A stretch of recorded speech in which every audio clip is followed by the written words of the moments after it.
할렐루야, 만나서 반갑습니다. 우리 옆 사람과 함께 우리 앞뒤자 우리 인사 나누겠습니다. 잘 오셨습니다. 당신을 축복합니다. 네. 오늘 이 하루, 오늘 이 시간이 여러분에게 최고의 날, 최고의 시간이 되길 바랍니다. 하늘의 평안과 기쁨이 여러분 안에 충만할 수 있기를 주님의 이름으로 축원합니다. 여호와의 영이 함께하는 자라는 말씀의 제목으로 함께 은혜를 나누도록 하겠습니다. 그야말로 우리가 살아가는 이 인생은 두려움으로 가득 찬 인생입니다. 어제도 뉴스를 보니까 묻지마 사건이 일어났어요. 우리가 다니는 그냥 거리에서 흉기를 들고 난동을 부리는 사람이 있었습니다. 많은 사람들이 다쳤고 많은 사람들이 공포에 질리는 사건이었어요. 뭐 그것뿐이겠습니까? 우리가 질병으로, 전쟁의 위협으로, 또 삶을 지속하기 위한 어떤 고민하는 일들이 얼마나 많이 있겠습니까? 그리고 어떤 한 사고를 만나게 되면 외상후 스트레스 장애라고 하죠. 트라우마라고 하는 것을 경험하게 됩니다. 그래서 그 엄청난 사건 때문에 나중에 비슷하게 일어나는 작은 일이라 할지라도 우리는 두려움에 떨게 됩니다. 당시의 충격이 생각나기 때문에 그런 것이죠. 그날의 기억 때문에 불안해지기 시작하는 것입니다. 그리고 어떤 사람은요, 사람에게 상처를 받아서 대인기피증에 시달리는 사람들도 있습니다. 강박과 우울에 시달리는 사람들이 있습니다. 그래서 어떤 사람은요, 폐쇄 공간을 참지를 못해요. 네, 그래서 조그만 공간 안에만 들어가 있어도 숨을 제대로 쉬지 못하는 사람들이 있습니다.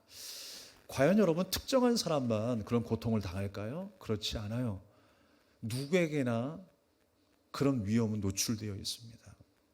그래서 어떤 순간에 어떤 사건을 만날 때 나 또한 그렇게 두려움에 휩싸일 수 있다는 사실을 우리는 기억해야 합니다. 사람은 모두가 다 연약한 거예요. 다 부족한 거예요. 그래서 하나님의 도우심이 필요합니다. 오늘도 하나님의 도우심이 필요할 한 사람, 사울이었음에도 불구하고 그에게서 하나님의 영이 떠났다라는 말씀으로 시작을 합니다. 하나님의 영이 그를 떠나서 그를 다스리는 영이 악령이 되어서 악신이 들려서 괴로움과 고통 속에 하루하루를 살아갑니다. 악령이 사울에게 임해서 그가 번뇌하였다라고 했을 때 번뇌하였다는 것은 심히 두려웠다는 거예요. 그 마음속에 두려움으로 꽉 차게 되었습니다. 이미 여러분 1절에서 잘 아시는 바와 같이 하나님께서는 사울을 버리셨다라고 했어요. 기름 부어 그 왕을 세웠지만 한동안 전쟁에서 승리했었던 사울이었지만 이제 점점 폐위의 길로 접어들고 있습니다. 하나님이 기뻐하시지 않은 불순종의 삶을 살았던 그 사울, 그의 삶이 이제 어떻게 될까요? 하나님을 떠난 인생이 어떻게 되어갈까요? 그 모습을 우리에게 생생하게 보여주고 있는 것입니다.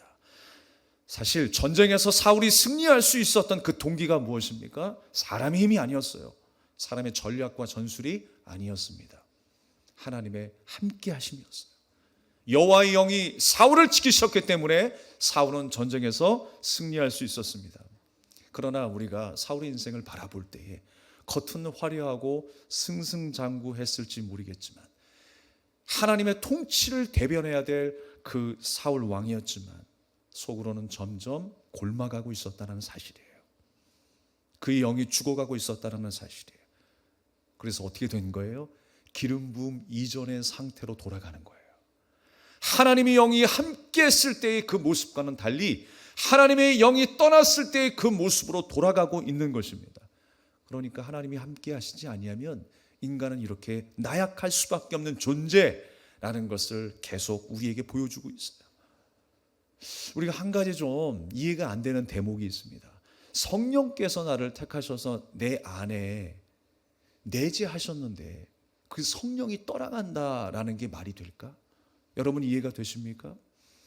잘 생각하셔야 돼요. 우리가 보통 구약에서는요, 여호와의 영이 임했다라고 하는 이 말씀을 하나님의 은사와 관련해서 말씀할 때가 많아요.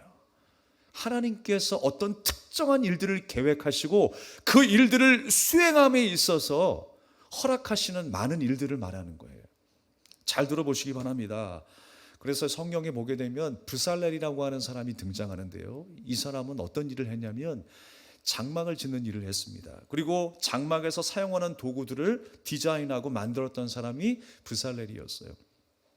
그가 하나님의 영을 받았을 때에 그 공사를 맡아서 감독하고 진행할 수 있는 지혜를 얻었다라고 했어요. 무엇이 임했을 때요? 하나님의 영이 임했을 때 하나님께서 그의 일들을 이루어가게 하시는 거예요. 자, 또 돈을 받고 이스라엘을 저주하였던 발람이라고 하는 사람이 있습니다. 그런데 그 발람에게 하나님의 영이 임합니다. 하나님께서 그 또한 사용하시는 거예요. 하나님의 영이 임할 때요, 정반대의 일이 일어나요. 이스라엘을 저주했던 그가 이제 이스라엘을 축복하는 사람으로 변하게 됩니다. 그게 하나님의 함께 하심의 역사인 거예요.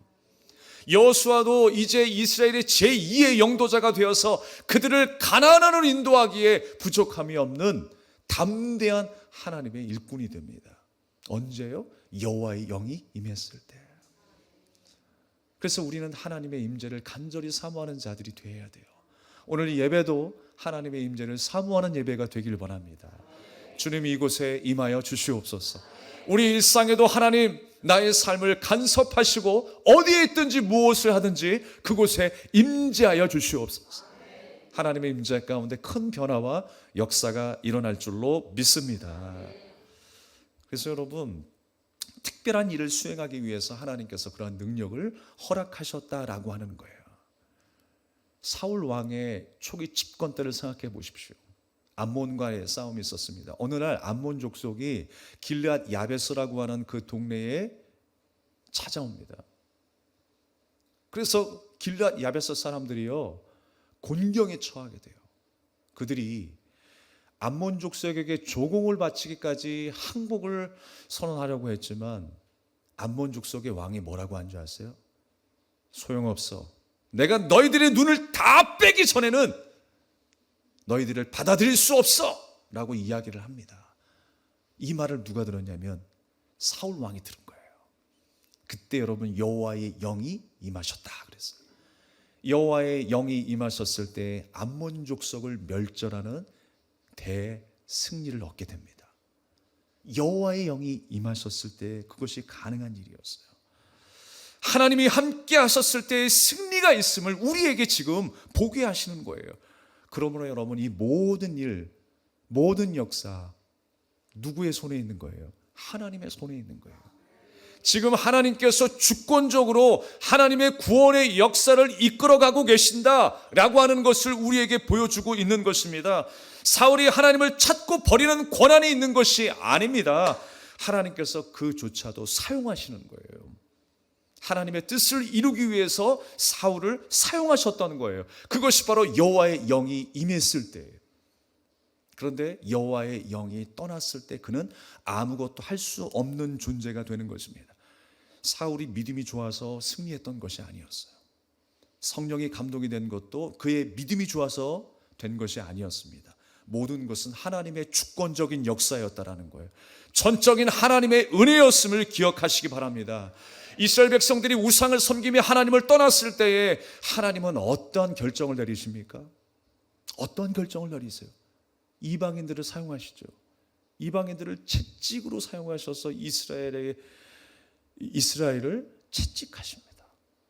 어느 때는 블레셋을 통해서, 어느 때는 바벨론을 통해서, 어느 때는 아수르 민족을 통해서 이스라엘을 정신 차리게 만드세요.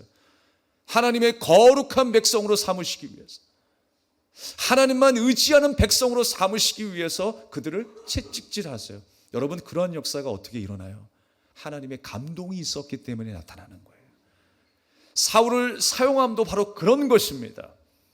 우리는 이해할 수 없지만 하나님께서는 때로 사울을 하나님의 도구로 사용하시는 거예요.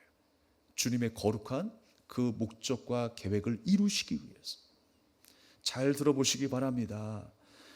사울이라고 하는 왕이 등장했지만 하나님께서는 하나님을 신뢰하고 하나님을 의지하고 하나님을 목자 삼는 그 한 사람이 누구냐, 그것을 우리에게 밝히시고 계시는 거예요. 우리에게 모델로 보여주고 계시는 거예요. 그 모델이 누굽니까? 바로 예배자 다윗이었어요. 사울을 통해서 사울의 이런 모습이 아니라 하나님의 영이 함께 하시고 하나님을 의지했었던 그 한 사람, 그 예배자가 바로 다윗과 같은 사람이다 라고 하는 것을 보여주시기 위해서 사울이 대동되었던 것입니다. 하나님의 영이 움직여서 하나님께서 감동시키셔서 그런 일들이 일어나게 된 거예요. 오늘날 우리에게도 그 깨달음을 허락하신 줄로 믿습니다. 사울이라고 하는 한 사람을 통해서 하나님의 마음에 맞는 한 사람, 다윗이라고 하는 인물을 집중하게 하시는 거예요. 그것이 바로 우리를 향한 하나님의 목적인 줄로 믿습니다. 사울에게 악령이 임했어요. 하나님의 영이 다스림이 떠나니까 세상의 영이 그를 다스리기 시작합니다. 악령이 임하게 되었어요.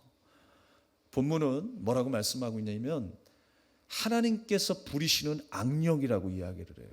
우리가 이 이야기를 이해할 때 어떤 식으로만 이해하냐면 사울에게 악령이 임했을 때 다윗이 그 앞에서 수금을 탈 때 악령이 떠나갔다, 이렇게만 이해를 해요. 그 기적을 우리가 집중한다라니까요. 그런데 여러분 잘 생각해 보세요. 오늘 잘 들여다보세요. 그 부리시는 악령이 어떤 악령이에요? 하나님이 부리시는 악령이라는 거예요. 좀 이해가 안 되죠.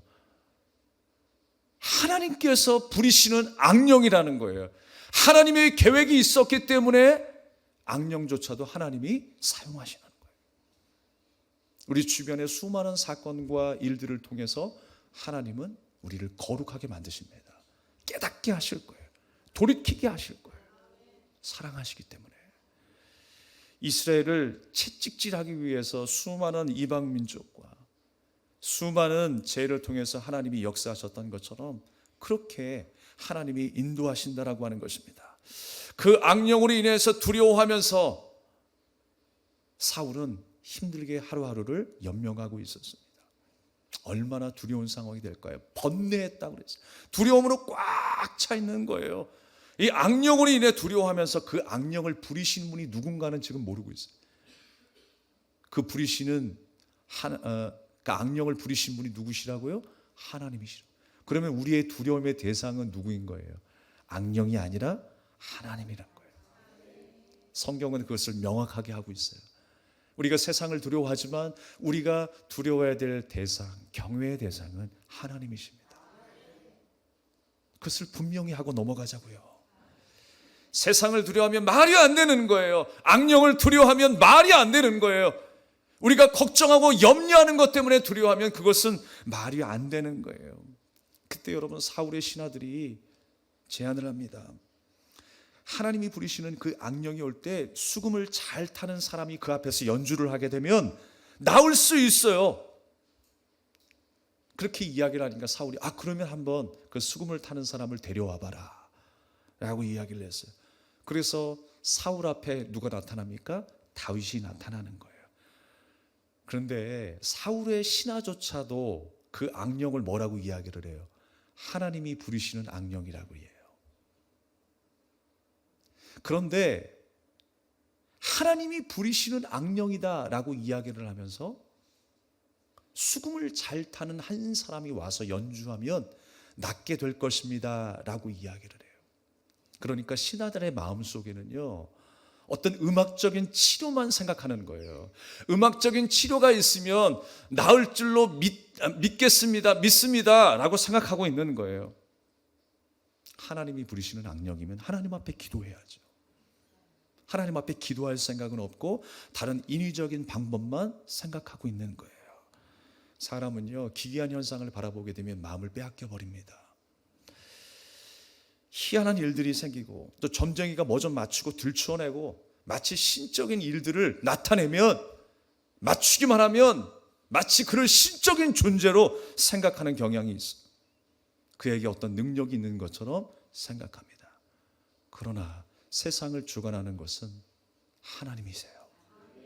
세상을 주관하신 분이 하나님이심을 알면서도 귀신의 역사라도 보면 우리는 혼이 나간 듯 우리 마음을 빼앗길 때가 있어요. 하지만 아무리 그들이 날고 기고 구술하고 어떤 일을 맞춘다고 해도 귀신의 장난에 불과합니다. 모든 것은 귀신의 장난에 불과해요. 악령이 역사해봐야 어떻게 역사하겠습니까? 하나님이 부리시는 손 안에 있어요. 하나님의 주권 아래 이 세상은 움직이고 있는 거예요. 하나님의 섭리 아래 이 세상은 흐르고 있는 줄 믿으시길 바랍니다. 그 사실을 안다면 기도하는 일들보다 더 큰 능력이 없는 거죠. 지금 사울이 찾아야 하는 것은 기도하는 일이에요. 하나님 앞에 회개하는 일이었어요. 그러나 다른 방법을 강구하려고 해요. 물론 하나님의 사람 다윗이 그 앞에 나타났어요. 그리고 하나님을 의지하는 마음으로 수금을 탈 때에 악신이 떠나갔습니다. 근데 우리가 생각해 보면요, 이 수금이라고 하는 것이 뭐냐면, 이 수금을 잘 타는 사람, 왜 하필 수금을 잘 타는 사람을 찾았을까? 수금은 사람의 심장 모양을 가지고 있다고 합니다. 그래서 수금의 음악이라고 하는 것은 사람의 심정을 잘 표현하는 음악이라고 생각을 했어요. 그래서 우리의 그 신령한 언어의 노래를 받쳐주는 악기가 바로 수금이라고 생각했던 것입니다. 그 신하들은 수금 연주가 악령을 쫓아낸다라고 그렇게 믿었던 것 같아요. 그런데 시편 57편의 말씀에 보면 다윗이 자기의 영혼을 깨우는 것을 어디에 비유했냐면 수금과 비파를 깨우는 것과 동일시해요. 그래서 비파야 수금아 깰지어다 라고 말할 때 내 영혼도 깨어서 하나님을 바라볼 것을 결단하고 있습니다. 다윗의 영혼이 잠들어 있을 때 내 영광아 내 영혼아 깰지어다, 비파와 수금아 깰지어다, 내가 새벽을 깨우리로다 라고 고백하고 있는 것입니다. 그러니까 여러분, 다윗이 수금을 잘 탄다고 했을 때 그 영혼이 하나님 앞에 깨어 있음을 의미하고 있는 거예요. 그런 의미에서 수금이 연주되고 있는 거예요. 그런데 그 다윗이 이제 초청을 받아서 사울 앞에 서게 됩니다. 그 연약하고 그 악령에 시달리는 두려운 마음은 사울 앞에서 다윗이 수금으로 연주했었을 때, 하나님을 의지하고 하나님 앞에 찬양했을 때에 악령이 떠나가는 역사가 일어났어요. 사람은요, 하나님의 영이 떠나면 그렇게 연약한 존재라는 것을 보여주고 있어요. 창세기 3장 10절에 보게 되면 아담이요 하나님의 말씀에 불순종하여 범죄하게 되면서 어떻게 됩니까? 내가 벗었으므로 두려워하여 숨었나이다. 그래서 두려움과 수치를 느끼게 된 거예요. 벗었으므로. 벗었다라고 하는 것은 어떤 의미냐면 연약한 존재라는 것을 의미하는 거예요. 수치만 있는 것이 아니라 그만큼 연약한 상태라는 거예요. 그러나 하나님과 함께하고 있었을 때에, 죄가 들어오지 않았을 때, 그 거룩함의 때에 아담의 삶은요, 벗어도 벗은 줄 몰랐어요. 수치스러운 줄 몰랐어요. 자신의 연약함 위에 누가 계시니까? 하나님이 계시니까. 하나님께서 흙과 같은 그 아담에게 생기를 불어넣어 주셨어요. 하나님의 영이 함께 하심으로 약해도 약한 존재가 아닌 거예요. 부족해도 부족한 존재가 아닌 거예요. 여러분, 하나님께서 주시는 부요함은 바로 여기에 있습니다. 가난해도 가난한 게 아니에요. 두려워도 두려운 게 아니에요. 못 살 것 같은데 하나님께서 우리에게 그러한 부요함을 주세요. 왜? 나 혼자가 아니라 하나님이 함께 하시기 때문에. 지금 이 순간도 여러분을 붙들고 계신 그 하나님을 의지하십시오. 하나님이 여러분의 삶을 주관하시고 간섭하고 계시는 줄로 믿습니다. 나 혼자가 아니다 라고 하는 것입니다. 하나님께서 연합했었을 때의 아담은 두려움이 없었어요. 벗어도 벗은 줄 모르며 하루하루를 살고 있었습니다. 그런데 그가 범죄한 이후에 그의 연약함이 드러나고 말았어요. 그래서 자기의 연약함을 가리기 위해서 무엇으로 가렸습니까? 무화과나무 잎으로 가렸어요. 그걸로 가려봐야 얼마나 가겠습니까? 썩으면 끝날 거를. 그걸로 가리면 안 되는 것이죠. 그냥 연약함을 하나님 앞에 인정하고 하나님 앞에 온전히 순종하면 하나님께서 의의 옷으로 입혀주시는 건데, 그래도 하나님이 긍휼히 여기셔서 가죽 옷으로 그에게 입혀주셨어요. 은혜로 입혀주셨어요. 그가 잘나서가 아니라 못났어도 하나님의 사랑하시는 아들이기에 가죽 옷으로 입혀주셨어요. 사랑하는 여러분, 하나님께서 우리가 온전히 순종하게 되면 주님께서 의의 옷으로, 예수 그리스도의 십자가의 은혜로 만들어진 그 의의 옷으로 우리에게 입혀주시는 것입니다. 하나님께서 하나님의 백성으로 삼으셔서 우리를 지키시고 인도하시는 거예요. 그것이 바로 하나님과 내가 하나가 되었다라고 하는 것입니다. 그런데 내가 하나님 앞에서 좀 센 척 해봐야 뭐하겠어. 아담이요, 무화과나무 잎으로 옷을 만들어 입은 것은 하나님 앞에 좀 센 척 하는 거예요. 자기의 연약함을 가리는 거예요. 가면 쓰고 있는 거예요. 지금 나 연약하지 않아요. 우리도 신앙생활 하면서 공동체에서 얼마나 그런 모습들이 많이 있습니까? 약한데 센 척, 가진 척 하고 싶잖아요. 우리가 사람이 모이는 곳에서 우리가 그렇게 행동하잖아요. 자존심 때문에 나 강해, 나 약하지 않아, 나 센 사람이야, 덤비지 마, 까불지 마.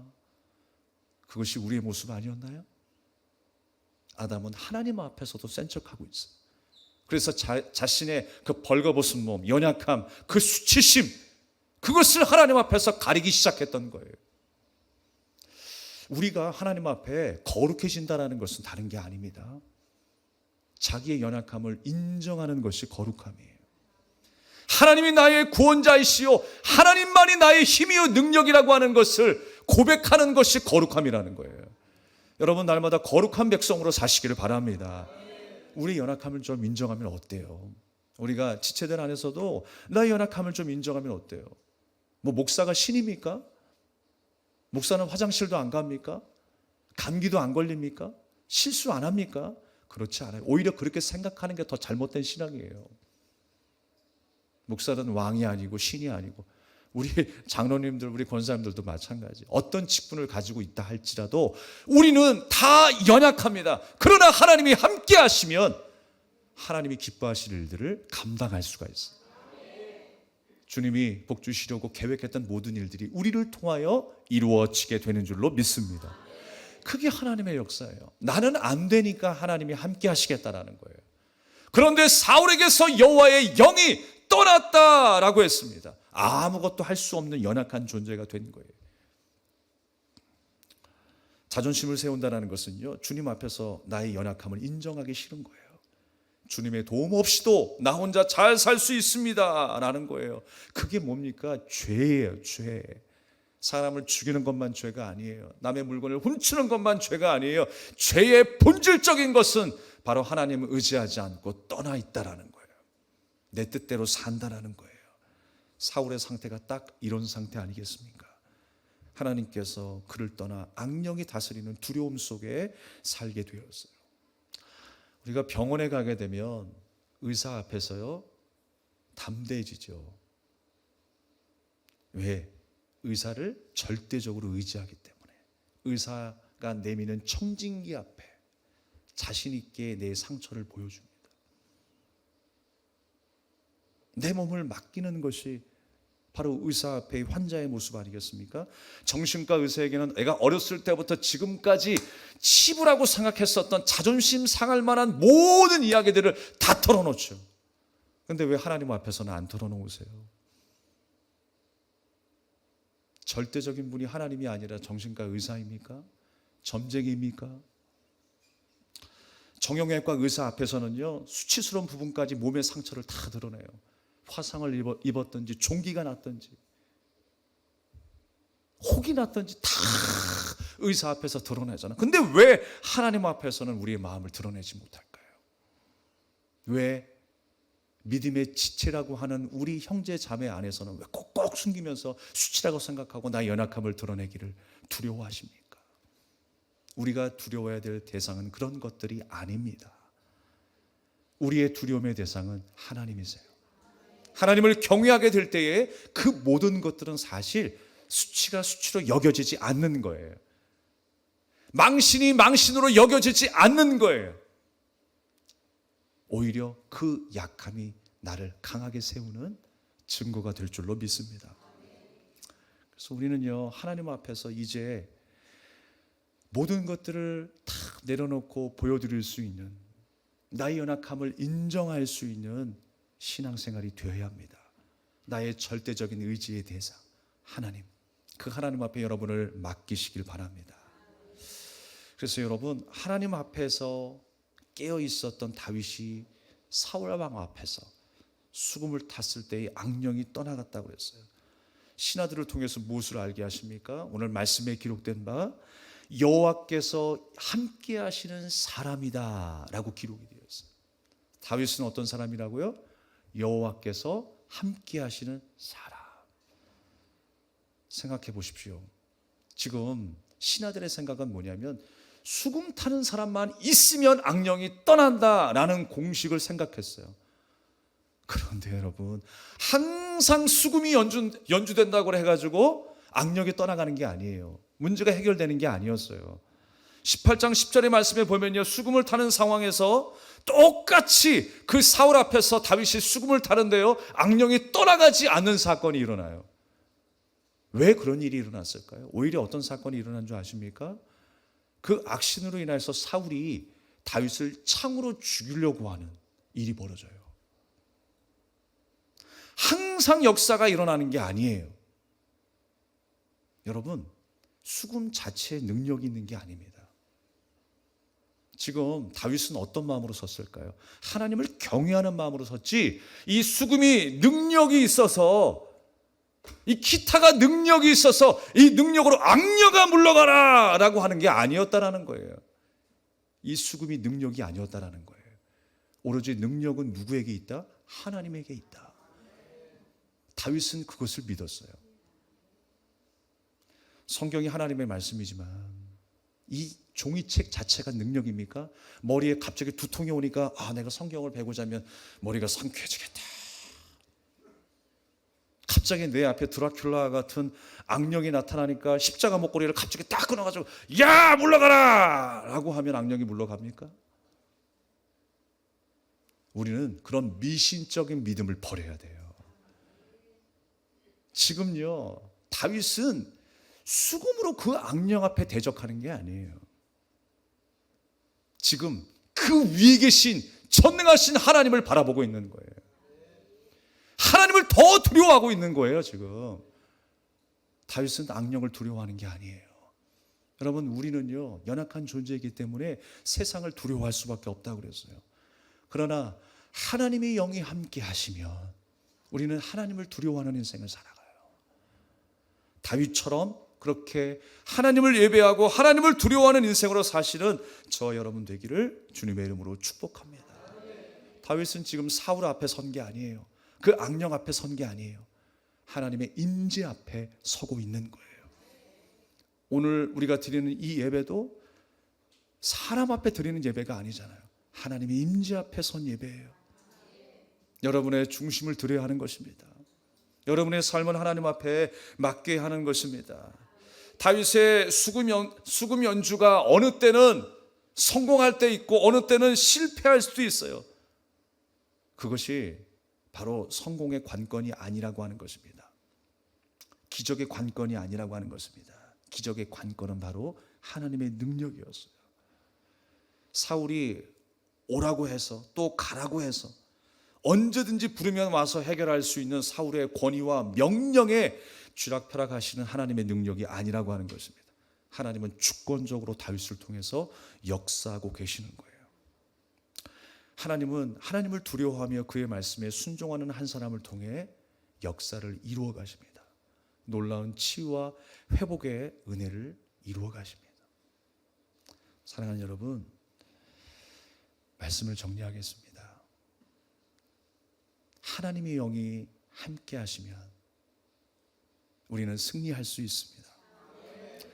우리가 하루하루 주어진 삶을 믿음으로 살려고 할 때에 살아가도록 하나님께서는 우리에게 힘과 지혜를 주세요. 내가 사는 게 아니라 이제 내 안에 예수 그리스도께서 사시기 때문입니다. 내가 어떻게든 살아야 돼 라고 생각하니까 힘든 거예요. 하나님께 우리 인생을 맡기시기 바랍니다. 우리 인생 가운데 때로는요 과속 방지턱 같은 장애물이 있을 때가 있어요. 왜 이 깨끗한 거리에, 아름다운 거리에, 속력을 내야 될 이 거리에 과속 방지턱이 있는가? 여러분 이유를 잘 아시잖아요. 불편하지만 넘기 어렵지만 과속 방지턱에 있는 이유를 우리는 알고 있어요. 우리 인생 가운데도 잠시 쉬어가게 하는 타임이 있을 것입니다. 고통의 순간들을 맞이하게 될 것입니다. 그러나 하나님은 그러한 인생의 터닝 포인트를 통해서 잠시 쉬라고 하시는 거예요. 인간의 생각으로는 불안하고 낙심이 되지만 그때마다 하나님, 나 핸들 내려놓을래요. 그런 쉼이 아니에요. 내 생각과 내 경험을 내려놓는 쉼이에요. 그래서 하나님이 인도하시는 그 길을 따라서 내가 가겠습니다. 내 인생의 핸들을 주님 앞에 맡기며 걸어가겠습니다. 주께서 인도하시는 대로 순종하는 것, 묵묵히 가겠다고 해야 하는 것. 그랬을 때 여러분, 우리의 인생은 승리할 수 있는 것입니다. 그래서 우리는 하나님을 찾아야 하는 거예요. 하나님을 여러분 찾으십시오. 비포장도로가 있을지라도 곧 마음껏 달릴 수 있는 아스팔트가 나오게 되잖아요. 힘들고 어려워도 여러분 인내하시기 바랍니다. 사울이 하나님과 멀어졌을 때에 그의 인생은 비극이었어요. 우리는 더욱더 하나님과 가까이 하려고 애쓰는 다윗과 같은 인생이 되어야 하는 것입니다. 우리를 새롭게 하시고 우리를 치료하시고 우리를 일으키시는 그 주님만 한 번만 바라보며 승리하는 한 주가 되시기를 주님의 이름으로 축원합니다. 우리 함께 찬양을 드리고 기도하겠습니다. 예수 나의 좋은 치료자, 그의 눈이 머무는 곳은 나의 슬픔과 고통, 고개를 들어 그의 눈을 볼 때에 난 알았네. 예수 나의 좋은 치료자, 예수 나의 좋은 치료자, 그의 손길이 닿는 곳은 나의 상처와 아픔, 영원히 흐를 것 같았던 눈물 다 멈췄네. 예수 나의 치료자,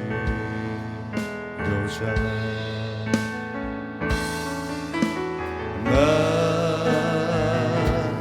노래하리라. 천한 나를 돌아보신 구세주를 찬양해. 하늘 닿는 곳까지 내 손 들리라. 예수 나의 치료자, 예수 나의 좋은 치료자, 예수 나의 좋은 치료자,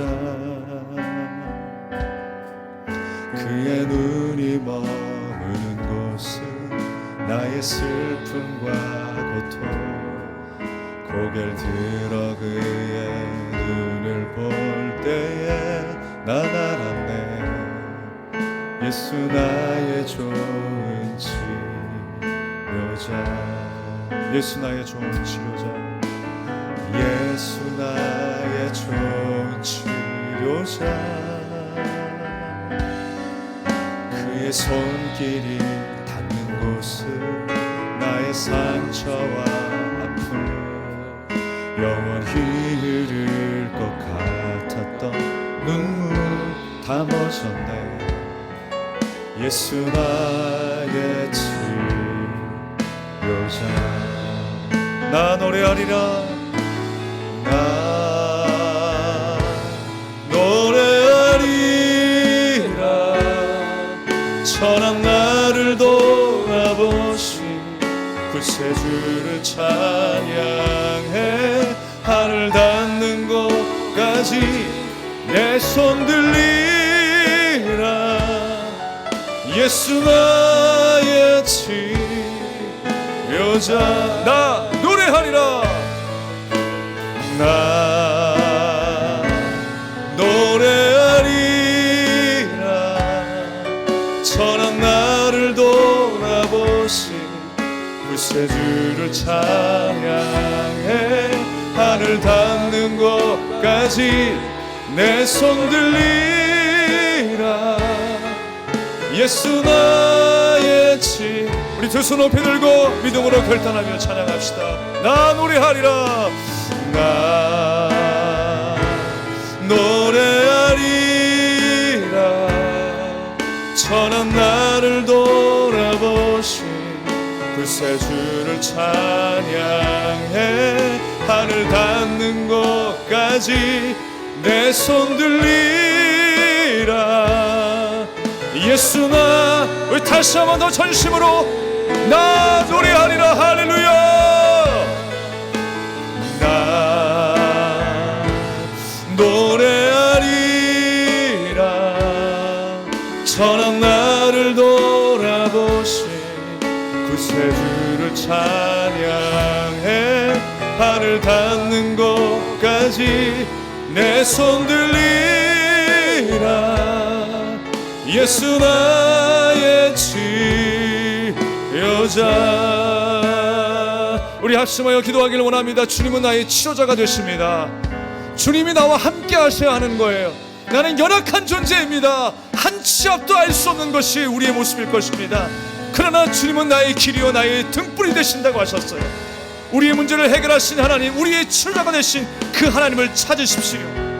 그 하나님께 부르짖으십시오. 하나님, 나의 문제를 해결하시길 원합니다. 나의 인생을 통하여 하나님의 영광이 나타나게 해주시옵소서. 우리 간절한 마음으로 기도하겠습니다.